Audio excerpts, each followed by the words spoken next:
Hola, ¿qué tal? Muy buenas noches. Bienvenidos a Para Variar. Esta noche es una noche especial y les doy la bienvenida. El día de hoy tenemos un invitado muy especial que de crítico de educación pasa a ser secretario de Educación del Gobierno del Estado de Sinaloa y el día de hoy lo tenemos aquí como invitado especial. Juan Alfonso Mejía, secretario de Educación del Gobierno del Estado. Muy buenas noches. Para variar, Arely, es un gusto estar contigo. Para variar, señor secretario, que dejaremos de hablarnos de usted. Entramos lueguititito en calor y pues bueno, le doy la bienvenida a este programa y agradezco que el día de hoy nos acompañe. Al contrario, es un gusto, debo decir que una sorpresa tremenda, pero muchísimas felicidades por todo este interesante set. Pues lo iremos desarrollando esta noche e iremos conociendo a Juan Alfonso Mejía desde la parte pública y por supuesto la privada. Y empecemos con lo primero, que es el reto de la educación en Sinaloa y el reto de la educación en pandemia. Un reto inédito. Son 200 años de una escuela presencial. Decir que ha sido sencillo sería mentir. Creo que ha sido desafiante para todos, pero eso también te convoca. Y la educación es algo que convoca. Y si no es desafiante, entonces creo que no puedes por lo menos aspirar a inspirar a otros a que cumplan sus sueños. Y de eso se ha tratado en este ejercicio de pandemia. Con todo, con pandemia o sin pandemia, la educación es un ejercicio de inspiración. Sin duda. Todos los rubros han sido pues bastante intensos durante esta pandemia. Hemos pasado por momentos bastante complicados, la sociedad en su conjunto. Sin embargo, el rubro de la educación ha sido un tema medular. ¿Por qué? Porque estamos hablando de nuestros hijos, de los jóvenes y de toda la sociedad en su conjunto que se ve afectada con este tema. ¿Cómo lo está viviendo desde la Secretaría? Ya nos comentaba que es de inspiración, pero ¿cómo se inspira? ¿Cómo se inspira a un niño de 6 años? ¿Cómo se inspira a un niño de 10 años, por ejemplo, que está haciendo en este momento la parte complicada? Yo creo que en principio acompañándonos. Es un ejercicio de hacer comunidad y hay que decirlo de manera muy puntual. Creo que ha sido un trabajo de equipo de los maestros, con los papás, las mamás, los funcionarios, el sindicato, los medios de comunicación, y creo que en tiempos de incertidumbre la escuela no ha sido problema, ha sido parte de la solución y ha traído certeza y ha traído confianza. En medio de una incertidumbre sanitaria, una incertidumbre económica, una incertidumbre social, en ese momento los maestros salieron a decir, sí vamos a acabar el ciclo escolar. Y también salieron a decir, sí vamos a iniciar el ciclo escolar. Imaginemos a un padre de familia teniendo que decirle a sus hijos, tienes que repetir año. ¿Qué hubiera pasado con ese niño? ¿Qué hubiera pasado con esa familia? La escuela ha sido fuente de inspiración para decir, claro que se puede, podemos. Juan Alfonso, pero ¿se están cumpliendo con los retos? ¿Se están cumpliendo con el propósito? Es una forma diferente de ver la escuela. Yo creo que hay grandes ventajas a recuperar. Está recuperando la función social. La escuela no es para 9 y 10. La escuela es para que te permita llegar a un lugar más allá de donde supuestamente tu contexto te había dicho que podías llegar. Y eso es un sueño de conjunto. Entonces, de manera muy particular, los maestros nadie les dijo que se iban a convertir en youtubers, pero ahí están, no se han echado para atrás. La forma en cómo aprendemos o cómo evaluamos, ya no se sacan aquellas cosas que a mí me tocaron, que era sacar una curva dependiendo de cómo te había ido a ti y a los compañeros, porque a todos nos había ido fatal. No, ahora en la educación a distancia significa dónde iniciaste tú y cómo vas mejorando sobre ti mismo.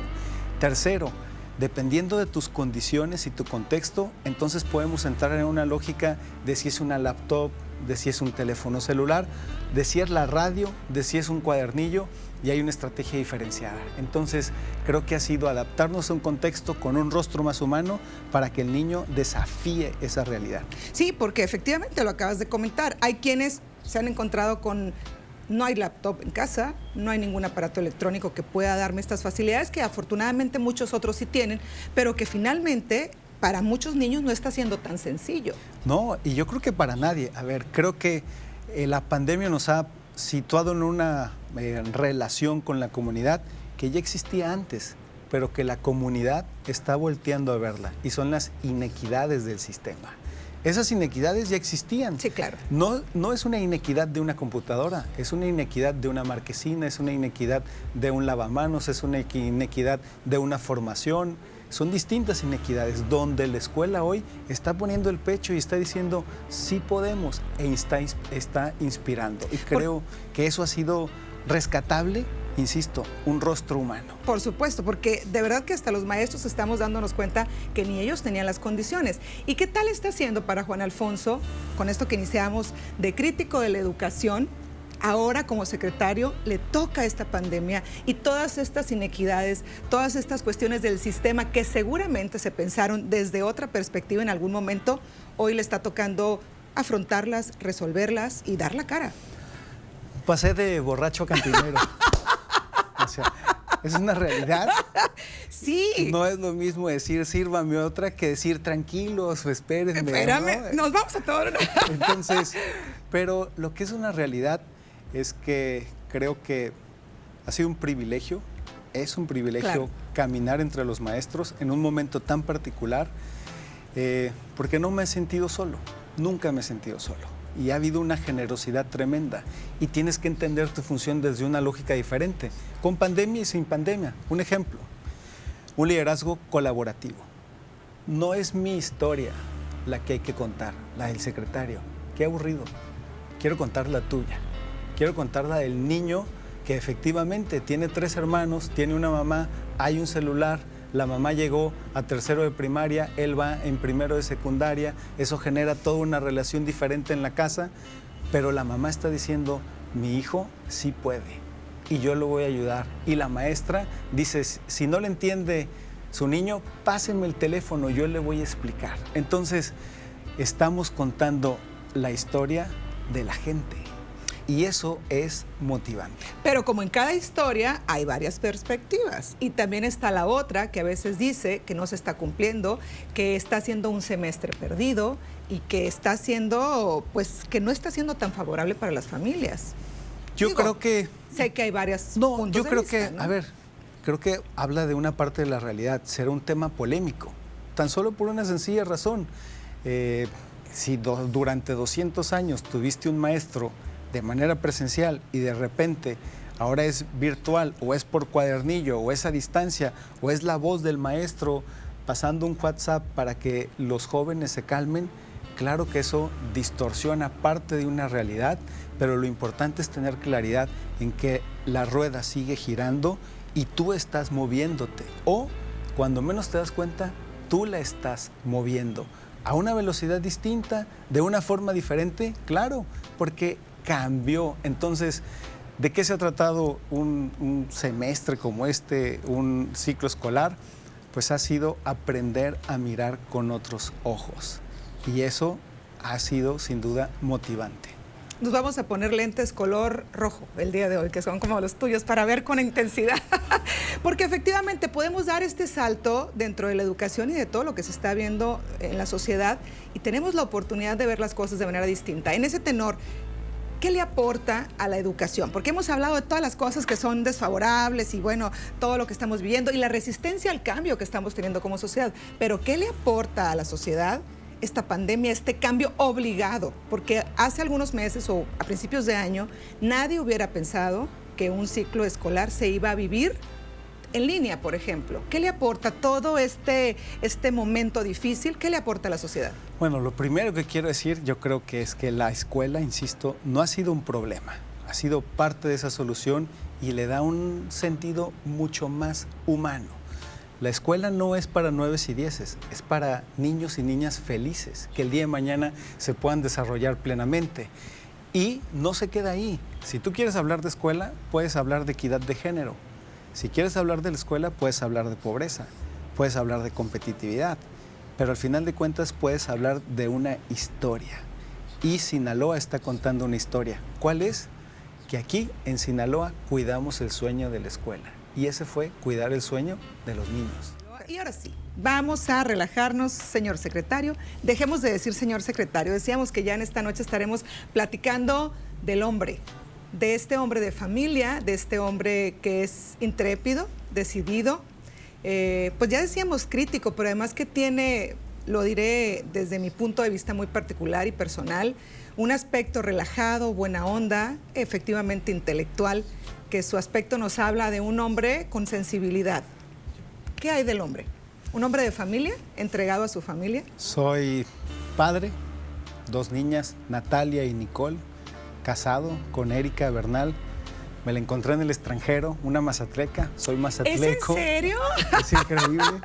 Bueno, así la vida, pues así tocaba. Y al final de cuentas, efectivamente, yo creo que un hombre que se entiende en un paquete y que creo que es muy importante el tema de la familia, que debo decir, creo que es una de las cosas simplemente que la vida te va dando, te va envolviendo y te dice, aprende a vivirlo y vívelo intensamente. Y en el camino vas a ver cómo se acomodan las calabazas. Como hombre intelectual, crítico, pensador, así, todo intenso, ¿alguna vez pensó en no me voy a casar? Esta parte que a veces yo lo hice, por ejemplo, y le decía a mi papá, tenía yo no sé, 18 años, una cosa por el estilo, no, es que yo nunca me voy a casar, y traía mi rollo acá de joven rebelde, pues por así decirlo, pero está muy con el tema de los pensadores intelectuales, esta parte de libertad. ¿Lo pensaste alguna vez en no casarte, no sentar cabeza? No me queda claro esa parte intelectual, pero te voy a decir la verdad. Vengo disfrazado ahorita. ¡Ah, ¿no? me engañaste! Pero yo soy mazatleco. Crecí en la 21 de marzo entre Rosales y Carvajal, en el centro, con mi madre. Mis padres son divorciados. Yo vengo de una familia de médicos. Viví con una mujer desde mis 6 años hasta los 19. Y mi madre tiene un dicho, dice que crecí con ella. Y creo que en ese crecimiento con ella, pues yo me iba al Bora Bora y al Oyster desde que, no voy a decirlo, pero muy joven. Muy joven. Entonces, creo que fue una parte muy integral. La realidad que te va tocando vivir, sortear, y luego esta parte familiar que hoy me toca vivir, pues es algo diferente, sin duda, y que disfruto plenamente. Somos 5, tengo 2 hermanos con mi papá y un hermano con mi mamá. Mi mamá ya se casa y tenía un hijo, su esposo, yo lo jalé. Somos 5 en una familia muy diferente. En estas Mother Family que... Pero al mismo tiempo muy real. Claro, ¿no? Por supuestísimo. Y secretario, ¿las admiradoras qué onda? ¿Están presentes hoy por hoy? Pues no deja de ser un privilegio. A ver, o sea, ya lo pensó, ya lo que sigue ya. No, estoy pensando, a ver, ¿cómo voy a llegar a mi casa? ¿Qué voy a decir? Sí, no lo va a ver su esposa. No, bueno, admiradoras sí, pues seamos honestos, sí hay admiradoras. A ver, siempre será un privilegio. No existe nada más sexy que una mujer inteligente. Entonces, ¿hay algunas mujeres inteligentes en su vida? Hay... Digo, sin duda, mis hijas, mi esposa. No. Y bueno, a ver, es una realidad. El gremio de los maestros, de verdad, sí, creo que todo el mundo lo tiene muy claro. Llegas a un lugar y están las maestras, pero de pipa y guante. Y acaba de pasar un ciclón como el Huila, y así lo vi, y una maestra supervisora recibiéndome de tacón y vestido, y dije, maestra, ¿y por qué? Me dice, porque viene el secretario. Wow. Entonces es un privilegio. ¿Con qué se encuentra cuando llega a Culiacán? ¿Cuánto hace que vive en la ciudad de Culiacán? Bueno, esta es la 3ª vez que he estado en Culiacán, voy, vengo, ¿no? Al final de cuentas, pero ¿con qué me encuentro? Es una ciudad pujante, tremenda, que alguna vez competía entre Mazatlán y Culiacán, ¿no? De repente Culiacán empezó a mirar también a otros albores. Mazatlán también ha tenido lo suyo. Creo que se ha ido regionalizando el estado, pero yo creo que la gente de Culiacán es franca, es muy directa, y si te quiere bien. Y si no, también te lo va a decir, no te preocupes. Y las mujeres famosas de Culiacán, realmente cuando llegan bueno, el tema de las mujeres. Seguimos con el tema de las mujeres. Ver, hay que ser muy claros. La mujer sinaloense es la más bella que existe en la República. O sea, generalizado. Porque no queremos sentidas, también las mazatlecas son hermosas. Punto. Bien hecho. Y las de la región de Ébora también, señor secretario, por favor, porque ahí entro yo en ese paquete. Claro, ¿no? Por supuesto. Y pues bueno, sabemos precisamente en esta historia que nos platica de Mazatlán, donde se iba al Bora Bora y todo lo demás, sabemos que tiene gustos bastante intrépidos y divertidos. Soy playero. Exacto. Surfea, señor secretario. Surfeo. El surf se parece mucho a la vida, y hay que meterse al agua. No te dé miedo, tírate. No te vayas con todas, hay que escoger. Wow. No te vayas de paso, porque te va a caer otra ola. Si de repente se rompe la tabla, asegúrate de una cosa, que no te ahogues. Fuera de eso, vas a terminar llegando a la playa. Así es que creo que se parece demasiado a la vida, lo disfruto enormemente. Es algo que, bueno, aquí con el permiso del señor gobernador, pero pues traigo la tabla en la camioneta. Entonces, cuando hay chance... ¿En serio? ¡Qué padre! Te voy a hacer una confesión aquí. Échate. Y cuando de repente hay esa posibilidad y llego a Celestino, a Dimas, al punto 29, ahí me meto, traigo un garrafón, traigo lo que necesito para cambiarme, ahí mismo me baño en la arena. Dije, alguna vez va a salir una foto del secretario de Educación, pero ya llego listo y presto a donde me convocó el gobernador, tempranito a las 8:30 ya fui a surfear. ¡Qué maravilla, qué maravilla! Es una chulada. ¿Alguna anécdota así como interesante del surf? ¿Algo que le haya pasado? Pues yo creo que cuando caes en las piedras, por ejemplo, ahí en Mazatlán hay una cordillera de piedras que le llamamos el Tigre, y te voy a enseñar después una foto que traigo aquí, una rajada, o sea, sabrosa. Esas heridas padres que están para presumirse. Sabrosa, me pasó. que dices, pagaste tributo. ¡Qué padre! Así es que, bien, me gusta mucho, lo disfruto. Pues Juan Alfonso, ¿cómo te definirías? Porque por aquí también me pasaron detalles, ver, me dicen, como un yuppie, ¿bailarín o surfista? ¿Cuál sería? Me siento cómodo en los dos, como quieras quiero. Y en el baile, ¿cuál es tu especialidad? Me gusta el rap. ¿Cómo? Me gusta el rap, sí, debo decirlo, pero me gusta la tambora. A ver, mi madre es bohemia, me gusta mucho la trova también, ¿no? Entonces, pero pues la guitarra, la cantada. ¿Cantas? Me gusta cantar. ¿Cómo así? No, un estuche. Mi canción favorita de cuna, Bohemio de Afición.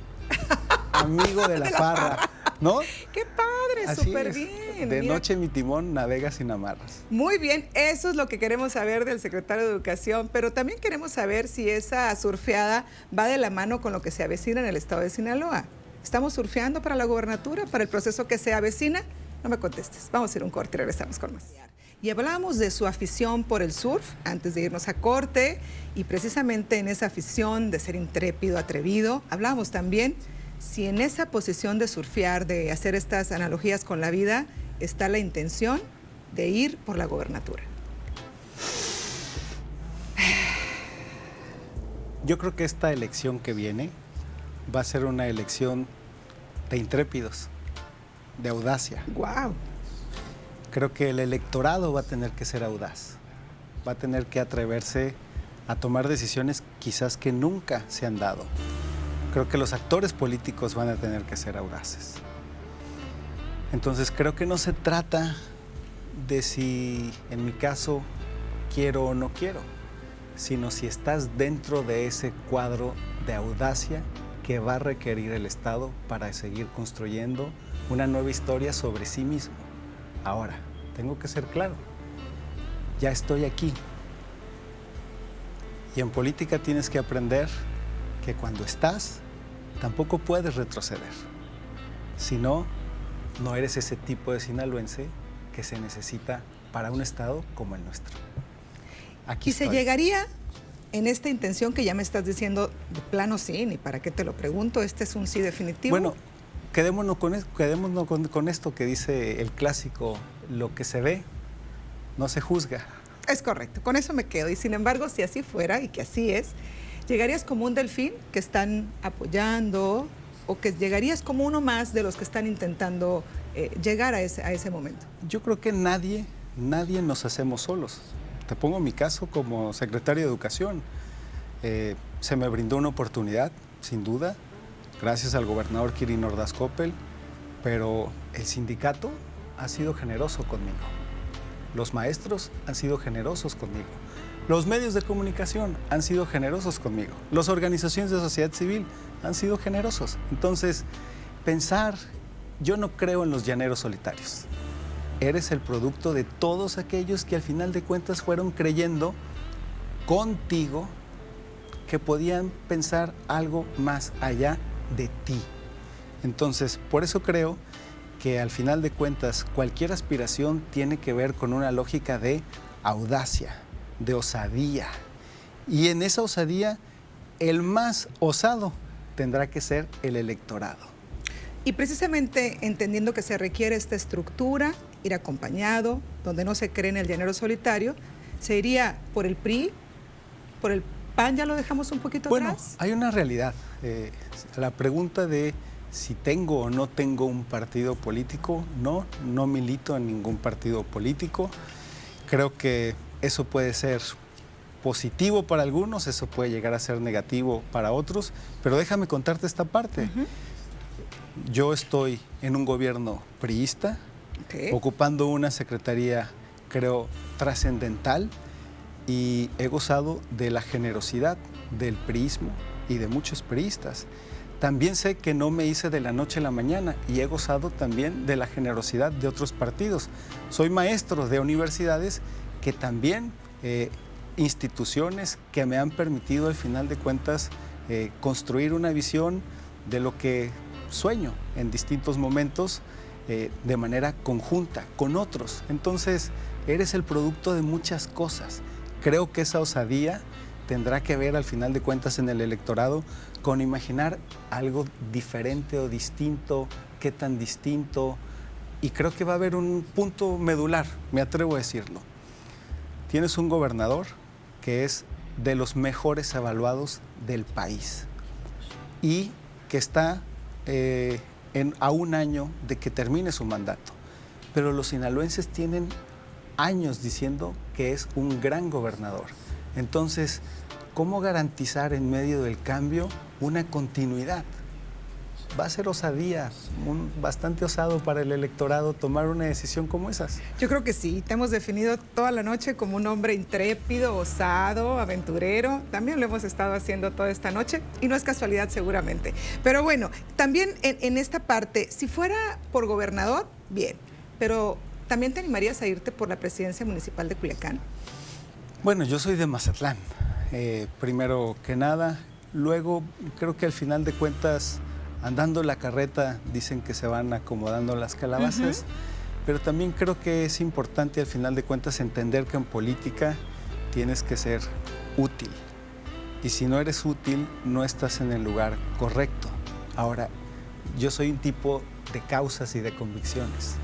Y creo que al final de cuentas se trata de terminar sumando en un proyecto que no se limita a una persona, es algo mucho más grande, insisto, una continuidad de una obra que se ha venido generando desde hace algunos años. Juan Alfonso, ¿te imaginabas en tus inicios como maestro de universidad, como esto que hemos estado diciendo, crítico de educación, ¿te imaginabas estar en este momento de la vida y de tu vida profesional? Tuviera que ser muy claro. Yo durante un tiempo participé en política de manera intensa y luego me dediqué a las causas sociales desde el ámbito educativo y yo me veía allá, en ese ámbito educativo donde no necesitas fuero, no necesitas mandato para hacer lo que te mandata al final de cuentas tu conciencia. Y llega un gobernador y me dice, ¿qué no eres tú el que habla de que todos nos tenemos que involucrar en la educación? Órale, pásale. Entonces, pues sale. Creo que ante una invitación de esa naturaleza y con el gobernador Quirino Ordaz, pues acepté y aquí estoy porque hay momentos en los que no te puedes echar para atrás y aquí me tienes. De cantinero ahora, del otro lado. De cantinero. Del otro lado, lo dijiste hace rato, muy ¿no? bien, cambiando la posición. Y en este nuevo andar en tu vida, y que por supuesto digo nuevo en el sentido de que yéndonos a tus primeros años, ¿con qué te encuentras que alguna vez creíste que era fácil y que ya estando aquí, del otro lado, no es tan sencillo? ¿Qué criticaste duramente? ¿Te has tragado algunas palabras que dijiste en algún momento? Yo creo que sin duda he tenido que reaprender muchas cosas, muchas. Creo que el orden de los factores sí altera el producto, eso es importante. Al final de cuentas perteneces a un gobierno y como se mueve una pieza involucra cómo te toca moverte a ti y es el juego de un equipo. Entonces, digamos que no es lo mismo pensarlo, claro, imaginarlo, a venir y ejecutarlo. Y entonces es algo que yo realmente festejo. Si a mí me dejas en un salón de clases como soy maestro universitario, me ahogo. Pero si me mandas nada más al campo, pues también corro el riesgo de asfixiarme. Yo necesito combinar pensamiento y acción, las dos. Entonces, no es lo mismo planear que ejecutar, y he disfrutado enormemente ejecutar. Juan Alfonso Mejía, nuestro secretario de Educación en el Gobierno del Estado de Sinaloa, la noche de hoy con nosotros en Para Variar, y estábamos platicando de política. ¿Cómo no hacerlo? ¿Cómo no hacerlo en este momento que se avecinan cosas interesantes en el Estado de Sinaloa y en México entero? Pero precisamente en esta idea de que la audacia va a estar presente en las siguientes elecciones, y mira que hemos estado diciendo toda la noche, un hombre intrépido, audaz, aventurero y muchas cosas así, pues bueno, también en esta idea de que pudiera estar en la elección para gobernador que se avecina, ¿cuál sería la diferencia de llegar a ser gobernador, Juan Alfonso Mejía? ¿Cuál es la idea que se tiene una vez pensando en que me la aviento? ¿Cuál sería esa diferencia que marcaría con el gobierno actual, que sabemos que es muy bueno, usted lo acaba de decir, tú lo acabas de decir, pero ¿sería un gobierno de continuidad o habría algo que marcaría la diferencia? Dos cosas. Creo que mientras haya gobernador y yo pertenezca a su gabinete, hay un gobernador. Punto.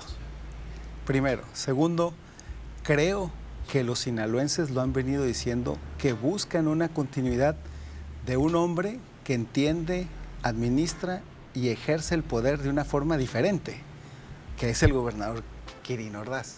¿Va? Contestaba la pregunta. Dicho esto, creo que hay una parte que es muy importante. En la Secretaría, no el secretario, en la Secretaría ha habido programas que son ejemplo nacional. Primero de primaria es muy tarde, que sacó de la invisibilidad a los niños de 0 a 6 años, Aprendamos Juntos, que llevó a Sinaloa del lugar 27 al número 2, la bandera blanca en contra del rezago educativo. Al final de cuentas, ciertos éxitos de Sinaloa, de la Secretaría, de este gobierno, que la pregunta es, ¿por qué? Y es muy sencillo, y más o menos contesto parte de lo que hoy me toca, y es porque a mí sí me importa. Va, hablemos de lo que sí está sucediendo, de lo que sí se ha hecho hasta el momento. No nos vamos a ir a futurear, nos vamos a quedar en el momento y vamos a hablar de lo que sí está haciendo y ha hecho estos programas de los cuales me hablas, que han marcado la diferencia. Hoy, en este momento, ya está hecho, ya se dio. Sí, para que sigamos correcto. De secretarios de educación. Es correcto. Vayamos a ese punto donde, hablemos qué está marcando la diferencia en esta administración, cómo se ha manejado la Secretaría de Educación en el gobierno del Estado de Sinaloa, qué ha marcado la diferencia. ¿Cuál podrías considerar que es el sello de Juan Alfonso Mejía? Te puedo hacer una pregunta muy sencilla. Si yo te digo educación, rápido, ¿en qué piensas? Las preguntas las hago yo. Va. Así que, bien, empecemos por ahí. Es que eso es. Primero los niños. Ok.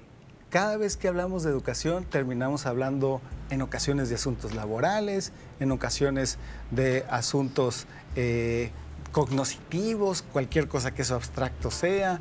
Terminamos hablando hasta de asuntos electorales. No, cuando hablas de educación hay que hablar de los niños. ¿De qué se ha tratado esta parte? De cómo le generas mayores y mejores oportunidades a los niños. Algunos dirán, eso es una parte romántica, es puro rollo. No, muy sencillo. Nos hemos dedicado a buscar programas que estén pensados en aquellos que tienen una sola oportunidad y se llama escuela. De eso se ha tratado. El ejercicio en la pandemia, durante y antes, ha sido cómo le das una oportunidad a aquellos que aparentemente ya no la tuvieran. Entonces, primero de primaria es muy tarde es un programa que saca de esa invisibilidad en el país a aquellos niños de 0 a 6 años. No existían, no había política pública para ellos. Aprendamos Juntos es este famoso examen Planea que de manera constante Sinaloa aparece en los lugares 27, 25, 26 y ahora pasó al número 2 por un acompañamiento. El tema de cómo acompañas a los docentes que te dicen, yo estoy puesto, pero acompáñame. ¿Por qué hemos visitado más de 300 escuelas? Porque el profe te dice, ven y entiende mi realidad. Entonces, cuando digo, a mí sí me importa, al final de cuentas es qué pasa contigo, con tu vida, específicamente con Arely. ¿Qué pasa con la vida de Arely? ¿Cómo llegó aquí? ¿De dónde viene? ¿Cuál es su trayectoria? ¿Qué aspira? ¿Qué sueña? ¿Qué le duele? De eso se trata la educación. De eso se trata la educación y precisamente hace la diferencia. Esto a nivel social, sé la respuesta, pero quiero escucharla de usted. ¿Hace la diferencia a nivel social el tema de la educación? Porque es algo que se toca una y otra vez y que queremos escucharlo. Déjame decirte una cosa que conecto con parte de lo que me habías comentado hace un momento, y es, ¿qué es lo que he entendido diferente? Y es, ¿cuánto puedes hacer realmente desde gobierno cuando te enfocas, articulas y de manera específica te pones objetivos y metas? Entonces, desde la educación combates la desigualdad social. Desde la educación combates la pobreza. Desde la educación generas equidad de género, que es un tema que me llega por diversas razones. Desde la educación generas Estado de Derecho. Desde la educación generas competitividad. Claro que hace una diferencia. Y es desde la educación. Nos vamos a poner románticos, nos vamos a ir otra vez a la parte personal, y es esto: ¿de qué manera un funcionario público, que en este momento tengo la fortuna y agradezco que se encuentre el día de hoy sentado aquí conmigo, pero de qué manera puede impactar a tantísimas familias sinaloenses el trabajo y la decisión de una sola persona? ¿Es consciente de este impacto que se tiene en las familias sinaloenses? Cada cosa que se dice, cada vez que da una conferencia de prensa, cada vez que sale y dice regresan a clases, no regresan a clases, etcétera, etcétera. ¿Realmente se es consciente de este impacto tan fuerte que se tiene en la sociedad? Déjame decirlo así. No soy tan fresa como me veo, primero que nada. Yo estudié becado, estudié la licenciatura becado, estudié la maestría y el doctorado becado. Vengo de una familia donde mi abuela era maestra rural, mis padres son médicos, nadie está dedicado en la política, no tuviera yo en principio nada que estar haciendo aquí, de tal forma que lo que yo he aprendido a partir del ejemplo de mi familia, que es de el esfuerzo, es que cuando tú te propones algo, lo único que a mí me toca es cómo te doy alas para que sigas volando. Entonces, yo encuentro en la educación una posibilidad para que otro vuele y construya su sueño. Y de eso, ¿soy consciente? Soy muy consciente. Es un privilegio. Ahora, ser secretario de Educación, como me decía mi hija, que se graduó pues de primaria, y me decía, venía tu nombre en el certificado. Pues sin duda es un regalo de la vida. Es un regalo, sin duda. Y bueno, también está la contraparte, esta parte que también la sociedad está pasando por momentos complicados y donde los padres de familia no saben dónde dejar a sus hijos y donde no están las condiciones. Esto a nivel personal, ¿lo asimila un secretario de Educación? Híjole, las decisiones que se toman desde aquí están impactando a las familias. Y en este sentido, por ejemplo, no se regresa a clases, pero entonces las madres que están trabajando y en ese tema de la equidad y todo lo demás, ¿cómo lo solucionan? ¿Se piensa en eso? Yo vengo de una familia de padres divorciados y me quedé con mi mamá desde los 6 años hasta los 19. Mi madre tenía que irse a trabajar muy temprano en la mañana, a veces pues la veía, a veces no, pero no tenía opción. Entonces, conozco y reconozco lo que sucede cuando una madre de familia que está sola y es jefa de hogar, 4 de 10 en Sinaloa, o cuando hay madres que también apoyan con el sustento en sus hogares, que son 4 más, 8 de 10, pues al final de cuentas tienen que salir a buscar el sustento de sus hijos. En la pandemia, por supuesto que pienso en eso. ¿Cada cuánto? Nada más cuando me rasuro. Todos los días. Es un tema social y es un tema que a las familias en nuestro estado le está llegando. Pero pienso en otra cosa. Hoy los maestros salieron a dar confianza en algo muy particular, la parte emocional de los niños. Hoy es cómo están nuestros niños. Un niño dejó de ir a la escuela, dejó de ver a sus amigos, dejó de correr en la cancha, el novio, la novia, la amiguita. La estructura de confianza se ve tocada y eso genera deserción. Y eso es lo que estamos combatiendo. Y esta noche me encuentro bien acompañada por Juan Alfonso Mejía, secretario de Educación del Gobierno del Estado de Sinaloa, y seguimos hablando de la educación en Sinaloa, todo el trabajo que se ha hecho, de qué manera ha impactado a Sinaloa y a la persona el estar aquí como secretario. Pero también sabemos que hubo una etapa en su vida donde estuvo en Mexicanos Primero. ¿Cuál fue ese momento de su vida? ¿Cómo lo vivió? ¿Qué hizo? Mexicanos Primero es una organización que genera políticas públicas en el tema educativo, con registro en el Consejo Nacional de Ciencia y Tecnología, y luego busca que esas políticas pues, puedan formar parte del ámbito público, incidir. ¿De qué se ha tratado mi experiencia o de qué se trató mi experiencia? Te voy a decir una cosa que tampoco nadie sabe. Mi primer trabajo desde gobierno, que era con el secretario Alonso Lujambio en la Secretaría de Educación Pública, como jefe de la oficina, pues era un poco ser el interlocutor desde gobierno de Mexicanos Primero, cosa que no siempre resultaba muy cómodo.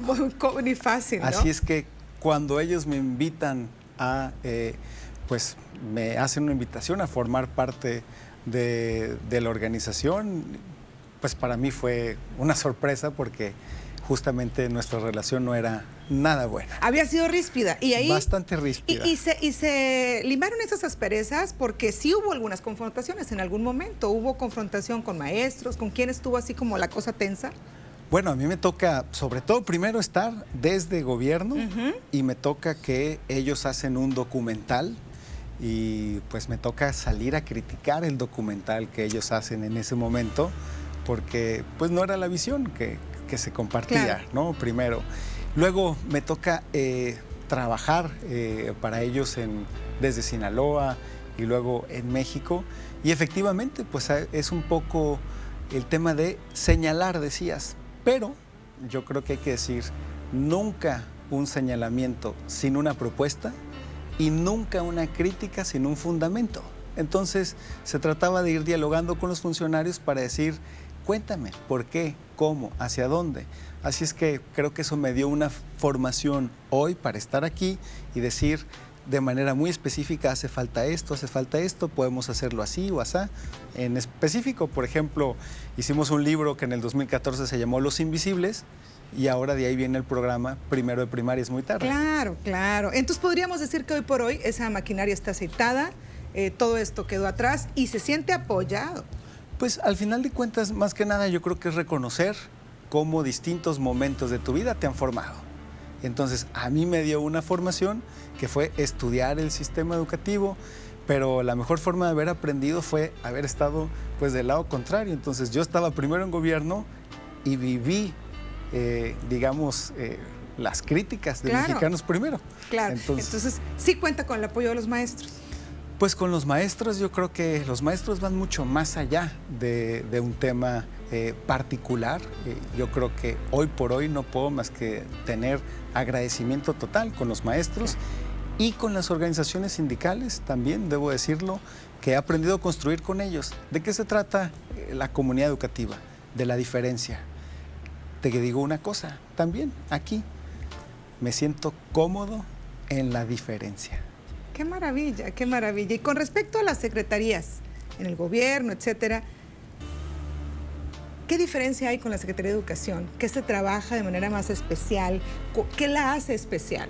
¿Qué la hace diferente? ¿Es diferente a otra secretaría? ¿Se tiene que tener un tacto diferente, un tacto especial? Te cuento una experiencia, yo creo que no me alcanzaría a mí platicar si es qué tan diferente es, pero alguna vez me dijo Manuel Bartlett, quien me decía que habría que entender la Secretaría de Educación desde un ámbito de gobernabilidad, es lo que me dijo.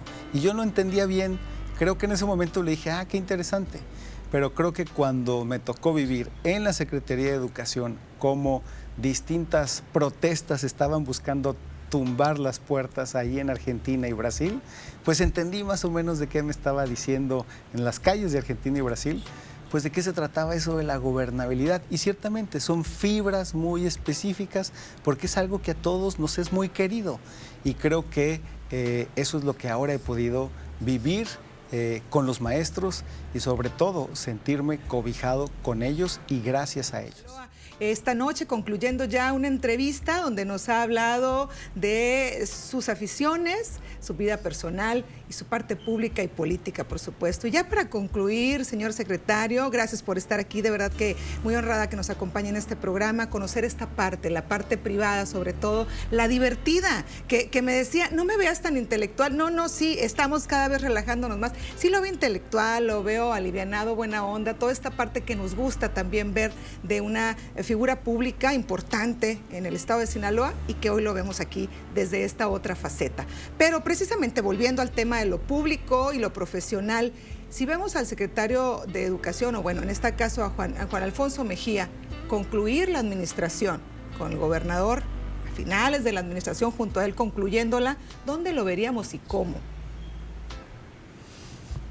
Yo soy un hombre de causa y me siento cómodo cuando hago lo que creo y creo en lo que estoy haciendo. Mi posición creo que en la Secretaría de Educación ha sido el mayor de los privilegios que haya vivido. Ha sido un reto desafiante, me ha replanteado muchas cosas, pero me ha recordado que soy un tipo afortunado. Así es que creo que para variar, lo que te he querido mostrar es lo que soy. Lo que ves, lo que ven, es lo que hay. Y creo que un hombre público se tiene que mostrar como es. No existe un hombre público y un hombre privado. Estoy sumamente agradecido, me sé un hombre afortunado por estar viviendo esta experiencia, la vivo a plenitud y en este camino he aprendido que las cosas se consiguen de dos formas, con mucha pasión y con mucha inteligencia. Y yo me he dado cuenta que a mí me toca ponerle pasión. Y en el camino me encuentro las inteligencias. Pues efectivamente, también un hombre muy inteligente que el día de hoy nos acompaña esta noche aquí en Para Variar. Muchísimas gracias.